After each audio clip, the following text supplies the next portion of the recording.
கீசகனின் மாளிகைக்கு மதுவை எடுத்துச் செல், இதுதான் என்னுடைய கட்டளை என்று கூறினாள். சுதேட்சணையின் கட்டளைக்கு இணங்க திரௌபதியோ கீசகனின் மாளிகைக்கு மதுவை எடுத்துச் சென்றாள். திரௌபதியை கண்ட கீசகன் அவளிடம் தவறாக நடக்க முயற்சிக்கிறான். திரௌபதி அவனிடம் இருந்து தப்பிக்க எவ்வளவோ முயற்சி செய்கிறாள். கீசகனோ அவளை விடாமல் துரத்த கீசகனிடம் இருந்து தப்பிச் சென்ற திரௌபதி அரண்மனை சபைக்கு சென்றாள். அங்கு தனக்கு நடந்த கொடுமையை பற்றி கூறினாள். ஆனால் கீசகனை கண்டு பயந்த விராட அரசர் எதுவுமே செய்ய முடியாத நிலையில் இருந்தார்.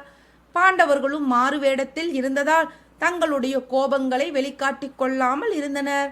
தன்னை காப்பாற்றிக் கொள்ள நினைத்த திரௌபதி இதற்கான வழியை தேடி யாருக்கும் தெரியாமல் பீமனை சந்திக்கிறாள். பீமன் திரௌபதியிடம் அதற்கான யோசனை ஒன்றையும் கூறுகிறார். திரௌபதியும் அதை அன்றிரவே செயல்படுத்தவும் நினைக்கிறாள். உடனே கீசகனிடம்